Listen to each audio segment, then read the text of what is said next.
மகாபெரிவா தொடிகளே சரணம். நல்லது நடக்கும், நல்லது மட்டுமே நடக்கும். நம்ம எல்லாருடைய வாழ்க்கையிலுமே ஒரு திருப்பு முனையா அமையக்கூடிய ஒரு அருமையான நாளை பற்றி தான் இன்னைக்கு நம்ம பேச போகிறோம். அதாவது 30/12/2024 திங்கக்கிழமை. அன்னைக்கு என்ன அப்படி ஒரு அற்புதம் அப்படின்னு கேட்டிங்கன்னா 3 விசேஷங்கள் இருக்குது அன்னைக்கு. அன்னைக்கு அமாவாசைன்னு எல்லாருக்குமே தெரியும். அனுமன் ஜெயந்தி. இன்னொன்று என்ன அப்படின்னா, அந்த அமாவாசை மார்கழியில் வரக்கூடிய நாள். அன்னைக்கு அரச மரத்து விநாயகரை சுற்றணும் அப்படின்னா நமக்கு எல்லா விதமான செல்வங்களையுமே கொடுப்பார். குறிப்பாக குழந்தை பாக்கியம் அப்படிங்கிறது கொடுப்பார். இன்றைக்கி இந்த 3 தகவல்களை தான் இன்றைக்கி நம்ம சொல்ல போகிறோம். ஒன்றும் வேண்டாம், நீங்கள் நாளைக்கு காலையில் ஒரு 5லேருந்து 6க்குள்ளார எங்கே அரச மரத்தடி விநாயகர் இருக்கார் அப்படின்னு பாருங்கள். யாருக்கெல்லாம் குழந்தை பாக்கியம் ரொம்ப தள்ளி போயிட்டுருக்கோ அவங்க எல்லாருக்குமே இது ரொம்ப வரப்பிரசாதம். எல்லா விஷயத்துக்குமே நம்ம கேட்கலாம், ஆனால் இது ரொம்ப முக்கியமாக இதுக்கு தான் சொல்லுவாங்க. நீங்கள் அந்த அரச மரத்தடி விநாயகரை போய் ஒரு 9 முறை சுற்றுங்க. ஒன்றும் நீங்கள் செய்ய வேண்டாம்.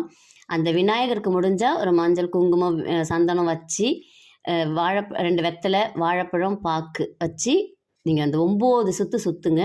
சுற்றிட்டு உங்களுக்கு என்ன தேவையோ அதை ஒரு சின்ன பேப்பரில் எழுதிக்கோங்க. வெள்ளை பேப்பரில் எழுதிட்டு வெள்ளை நூலால் அதையும் கட்டி அந்த மரத்தை சுற்றி கட்டிட்டு வாங்க. தொங்க விடுறது இல்லை, அந்த மரத்தை சுற்றி கட்டிட்டு வாங்க.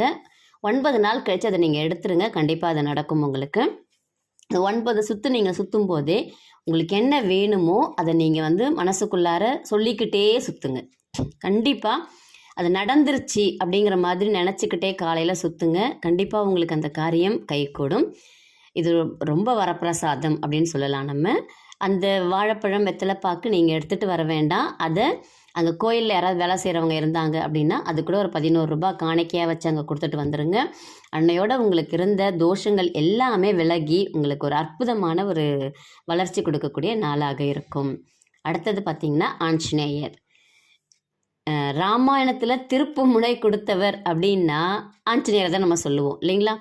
அந்த ஆஞ்சநேயர் வெற்றியை கொடுக்கக்கூடியவர். அவருடைய ஜெயந்தி அன்னைக்கு இப்போ நம்ம போகிறோன்னா வாங்கன்னு சொல்கிற மாதிரி அவர் 2 கையும் கூப்பிட்டு இருப்பார். பக்த ஆஞ்சநேயராக இருப்பார். யாரெல்லாம் ராமநாமத்தை சொல்கிறாங்களோ அவங்க எல்லாருக்குமே அவர் பக்த ஆஞ்சநேயராக காட்சி கொடுக்கக்கூடியவர். வீர தீரம் மிக்கவர் தான், ஆனால் பணிவாக வணக்கம் சொல்கிற மாதிரி இருப்பார் ஆஞ்சநேயர்.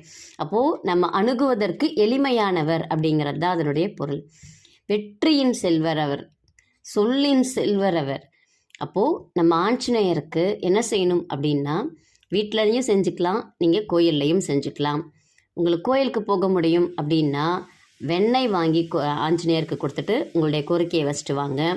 இல்லை ஆஞ்சநேயருக்கு ரொம்ப பிடிச்சது அப்படின்னா எல்லாருக்குமே தெரிஞ்சது வடை. அந்த வடை மாலை சாத்த முடிஞ்சிச்சுன்னா உங்கள் வீட்டிலையே நீங்கள் நார்மலாக செய்கிற மாதிரி வடை இல்லாமல் ஆஞ்சநேயருக்கு பிடிச்ச வடை இருக்கும் இல்லைங்களா, அந்த மாதிரி செஞ்சு சாத்திட்டு வாங்க. இல்லையா, கோயிலில் இன்றைக்கி கண்டிப்பாக வெண்ணெய் காப்பு சாத்துவாங்க. அதுக்கு உங்களால் முடிஞ்சால் நீங்கள் கொடுங்க காசு. வடமாலை சாத்துவாங்க, அதுக்கு கொடுங்க. அதுவுமே எங்களால் முடியாது. 10 ரூபாய்க்கு வெற்றிலை மாலை கண்டிப்பாக அன்றைக்கி வெளியில் விற்கும். அந்த 10 ரூபாய்க்கு இருக்கக்கூடிய வெற்றிலை மாலை அன்றைக்கி வாங்கி சாத்துங்க. கண்டிப்பாக உங்களுடைய கோரிக்கை வெற்றி பெறும். அன்றைக்கி முழுவதும் ஸ்ரீராம ஜெயம் சொல்ல முடிஞ்சால் சொல்லுங்கள். இல்லை ஒரு 108 முறை எழுதுங்க. கண்டிப்பாக நம்மளுடைய பக்த ஆஞ்சநேயருடைய அருள் கிடைக்கும். நீங்கள் இதுக்கப்புறம் இந்த 2025 நிறைய கிரகங்கள் எல்லாம் இடம் பெயர்றாங்க. நீங்கள் அதை பற்றிலாம் யோசிக்க கூட வேணாம். எல்லா கிரக தோஷங்களுடையதையும் நிவர்த்தி பண்ணக்கூடியவர் ஆஞ்சநேயர். யாருமே அவர் கிட்டக்க வர முடியாது. அப்படிப்பட்ட பராக்கிரமசாலி அவர். அப்போது நமக்கு உறுதுணையாக இருப்பார். அடுத்தது பார்த்தீங்க அப்படின்னா அமாவாசை. இந்த அமாவாசை நம்ம ஒரு காரியம் செஞ்சோம் அப்படின்னா, ஒரு தானம் கொடுத்தீங்க அப்படின்னா அது பல மடங்கு தானம் செய்ததுக்கு சமம் அப்படின்னு சொல்லப்படுது. அப்போது அந்த அமாவாசைக்கு பசுவுக்கு தானம் கொடுங்க, இல்லாதவர்களுக்கு தானம் கொடுங்க. உங்களால் என்ன முடியுமோ நீங்கள் தானம் கொடுங்க. இல்லை மஞ்சள் பூசணிக்காய் கிடச்சிதுன்னா கூட நீங்கள் அன்றைக்கி தானம் கொடுங்க. நம்மக்கிட்ட இருக்கக்கூடிய நோய்கள் எல்லாமே விலகிவிடும். உங்களால் என்ன தானம் செய்ய முடியுமோ, பசுவுக்கு அகத்திக்கீரை வாழைப்பழம் இதெல்லாம் ரொம்ப காசு அதிகம் கிடையாது இல்லைங்களா? 10 ரூபாய்க்கு தான் நீங்கள் வாங்க போகிறீங்க அகத்திக்கீரை, இல்லை 20 ரூபாய். அது தானம் கொடுங்க. கண்டிப்பாக நமக்கு என்ன விதமான பிரச்சனைகள் இருந்துச்சு அப்படின்னாலும் நமக்கு அது சரி செய்யப்படும். நீங்கள் திதியே கொடுக்கல உங்கள் முன்னோர்களுக்கு அப்படின்னாலும் இன்றைய அந்த திங்கக்கிழமை செஞ்சு பாருங்கள். கண்டிப்பாக உங்களுக்கு பித்திருக்கள் தோஷம் இருந்துச்சு அப்படின்னாலும் விலகி அவங்களுடைய ஆசிகள் உங்களுக்கு கிடைக்கும். நம்பிக்கையோட இந்த 3 தகவல்களையும் பயன்படுத்திக்குங்க.